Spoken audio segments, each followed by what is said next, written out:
tatapan kosong yang seakan menatap langsung ke arah mataku. Rambutnya yang panjang terurai acak-acakan semakin membuat dirinya semakin dekat. Aku berusaha untuk bergerak tetapi tidak bisa. Ingin berteriak namun tidak bisa. Aku yang kurang mendalami agama tidak bisa berdoa apa-apa selain meminta kepada Tuhan untuk menyelamatku.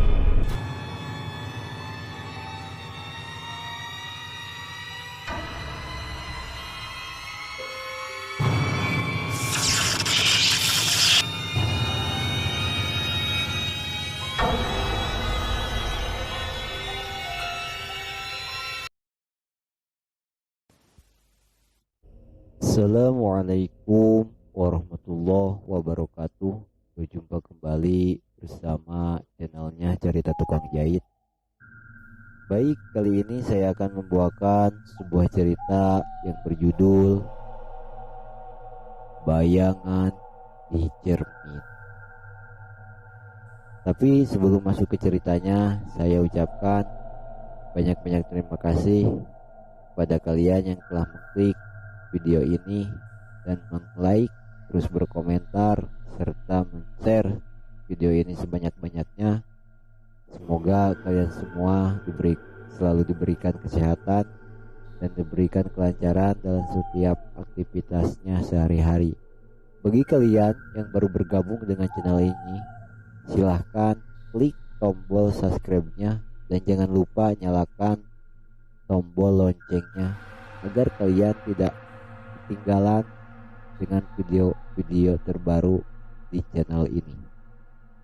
Oke, tanpa lama lagi kita masuk ke ceritanya. Aku bisa dipanggil Andi. Umurku 18 tahun. Aku masih duduk di bangku kelas 3 SMA saat itu. Aku tinggal di rumah bersama keluarga.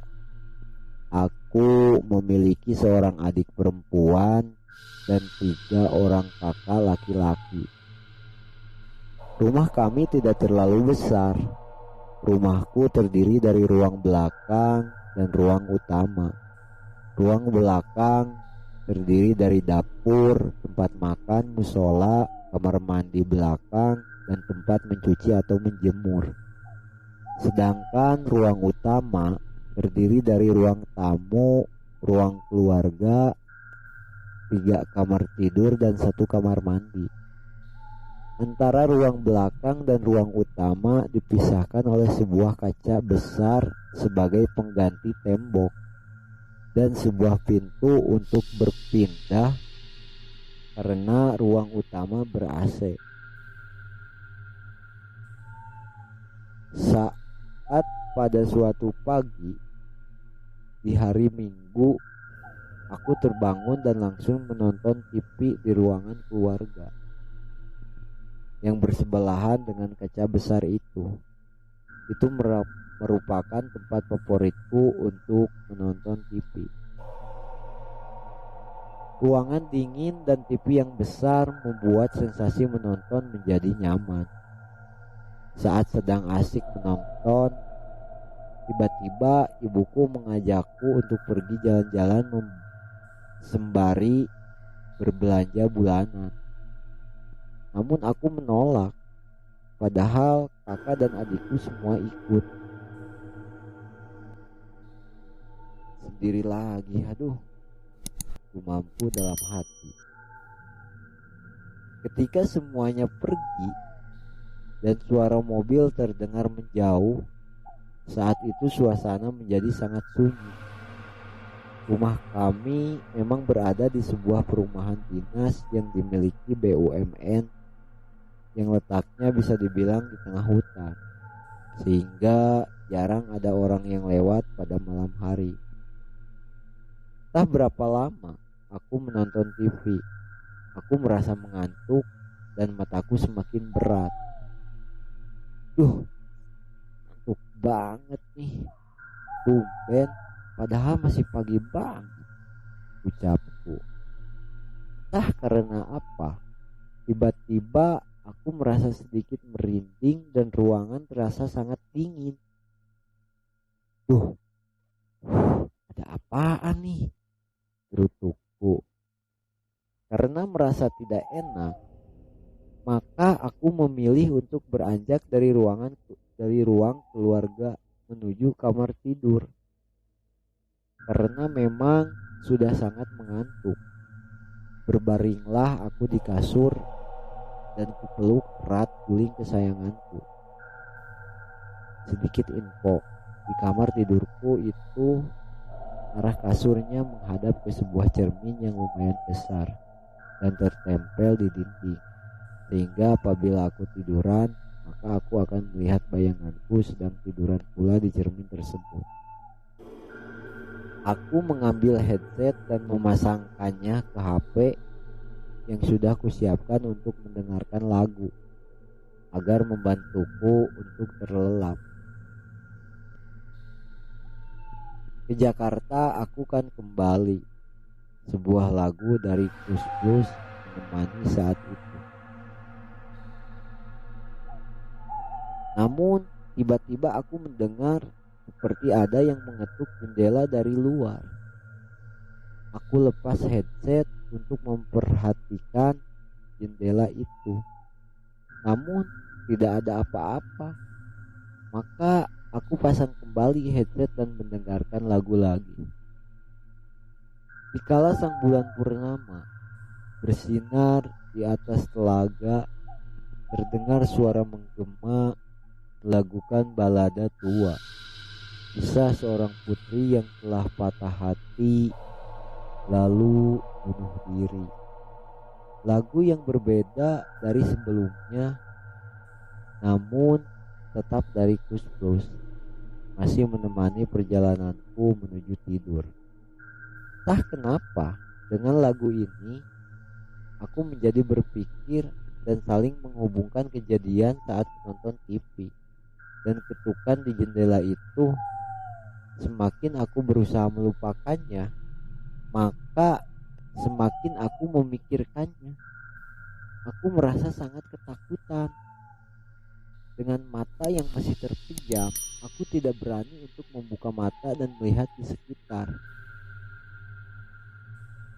Tenggelam di telaga sunyi bersama cintanya yang murni.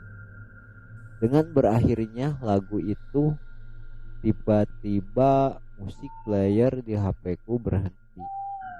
Maka aku buka mata. HP-ku ada di sebelah badanku, namun aku tidak sengaja menatap sekejap ke cermin besar yang ada di hadapanku itu. Seperti ada sesuatu. Karena hanya sekejap, maka aku mencoba memberanikan diri untuk melihat kembali ke arah cermin itu. Namun tidak ada apa-apa. Khayalan aja aku kali, pikirku. Aku kembali mendengarkan lagu. Saat sedang asik-asiknya, aku mendengarkan lagu. Tiba-tiba terasa seperti ada gempa bumi. Kasurku bergoyang, tidak terlalu kencang, namun sangat terasa. Aku membuka mata dan tidak sengaja menatap ke arah cermin.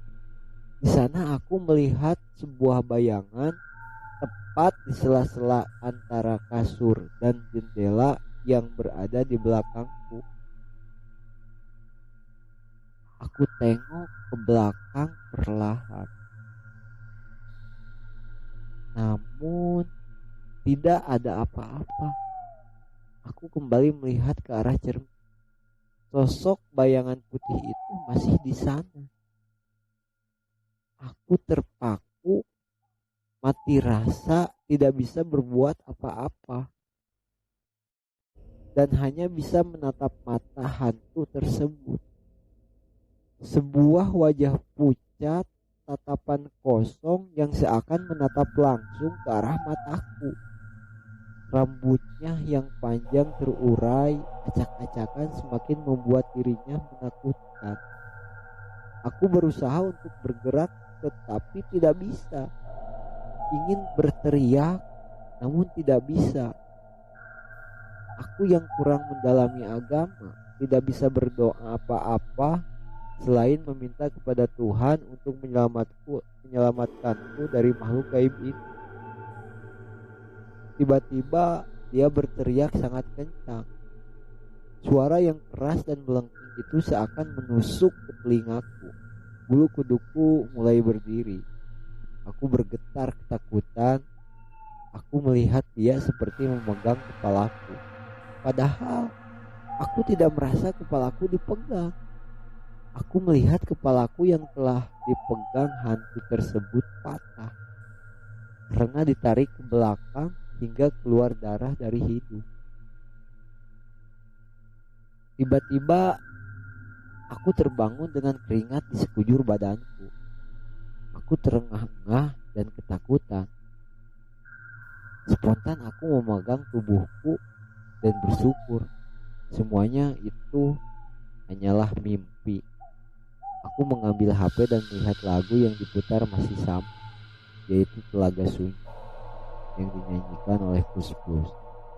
Aku segera keluar kamar dan berdiam diri di depan rumah untuk menenangkan hati. Lalu datanglah sebuah mobil, yaitu adalah keluargaku. Mereka tidak jadi belanja karena mal terdekat sudah penuh, sehingga memutuskan kembali ke rumah. Setelah itu aku pun menceritakan kepada ayah dan ibuku tentang mimpi yang kualami tadi. Mereka menyarankanku untuk belajar dan mendalami ajaran agama agar tidak lupa untuk berdoa sebelum melakukan sesuatu.